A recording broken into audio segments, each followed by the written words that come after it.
السلام علیکم ورحمت الله وبرکاته. محترمو، په دې هیله چې ټول راته روغ او جوړ د صحت او عافیت په جامو کې پټ اوسیږئ.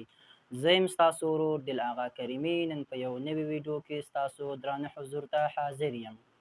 محترمو، زموږ نننۍ ویډیو څنګه کولی شو چې فری انټرنیټ وکاروو. آیا دا خبره حقیقت لري چې موږ افغانستان کې فری انټرنیټ وکارولی شو؟ هو یا نه؟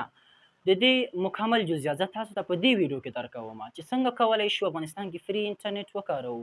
آیا کارولی شو؟ نو څنګه؟ که نه شو کارولی نو ولې؟ له دې څخه مخکې چې زه تاسو سره دا معلومات شریک کړم، که چیرې تاسو زموږ چینل ته نوي راغلي یاست، زموږ چینل در سره سبسکرایب او ویډیوګانې در سره لایک کړئ. محترمو، د فری انټرنیټ استعمال نن سبا زښته زیات هم ده او په سلو کې 50% خلک فری انټرنیټ کارولی شي، مګر هم 50% خلک ورته لاسرسی نه لري. په خاصه توګه په افغانستان کې دومره د استعمال وړ نه ده، ځکه چې دلته ځینې شبکې کار نه کوي. لومړی خبره یې دا ده چې فری انټرنیټ په افغانستان کې کار کوي یا نه؟ هو، افغانستان کې فری انټرنیټ مونږ کارولی شو. لومړی په کومو سیم کارتونو کې مونږ بیا فری انټرنیټ کارولی شو؟ لومړی مونږ فری انټرنیټ چې کارولی شو په اتصالات، MTN، افغان بسیم، دغه سیم کارتونو کې مونږ کولی شو چې فری انټرنیټ وکاروو. مګر هم څنګه؟ دلته ځینې اپلیکیشنې دي، وی پی انز دي، چې د دې په واسطه مونږ کولی شو دغه فری انټرنیټ ته لاسرسی پیدا کړو.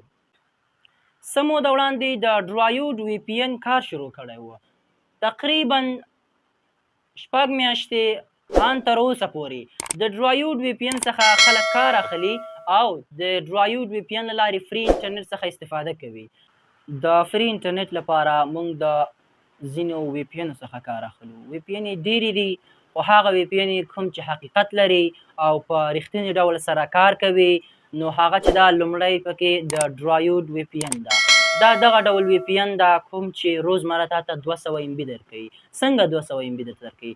ته به ځې لومړی به په ډرایوډ وی پی ان کې اکاونټ جوړوي، د هغې څخه وروسته به تا ته دا 200 MB درکوي درته، کوم چې ته روزانه استفاده ترې کولی شي.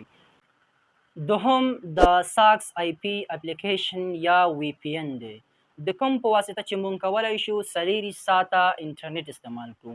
ځینې وخت 72 ساعته، ځینې وخت بیا پکې 76 ساعته. نو د دغې له لارې مونږ کولی شو چې فری انټرنیټ استعمال کړو. د ساکس آی پی اپلیکیشن د یو ډي پي له لارې په اتصالات، افغان بسیم او MTN سیم کارتونو کې کار کوي. بیا د ډرایوډ وی پی ان چې کوم یو دی، دا هم په اتصالات کې، MTN کې، روشن کې او همدارنګه په افغان بسیم کې کار کوي. خو د افغانستان په ځینو ولایتونو کې په اتصالات کې دغه ډرایوډ وی پی ان کار نه کوي، مګر هم ځینو ولایتونو کې د ډرایوډ وی پی ان کار کوي. خو که ځینو ولایتونو کې هغه کار کوي، هغه د روشن سیم کارت دی، چې د روشن سیم کارت له مخې مونږ کولی شو چې په هر ځای کې دغه د ډرایوډ وی پی ان وکاروو، همدارنګه د MTN له لارې او همدارنګه د افغان بسیم له لارې. زه د دې په باره کې تاسو ته بېلابېله ویډیو جوړوم چې څنګه ډرایوډ وی پی ان وکاروو، څنګه ساکس آی پي وی پی ان وکاروو او څه ډول دغه نور د فری انټرنیټ لپاره چې کوم اپلیکیشن دي هغه وکاروو. نو دا قدم په قدم تاسو ټول مکمل معلومات درته درکوم. که چیرې غواړئ تاسو دغه معلومات لاسته راوړئ، نو زما چینل در سره سبسکرایب کړئ، تر څو د نورو مهمو او د ټکنیکل ویډیوګانو څخه خبر شئ.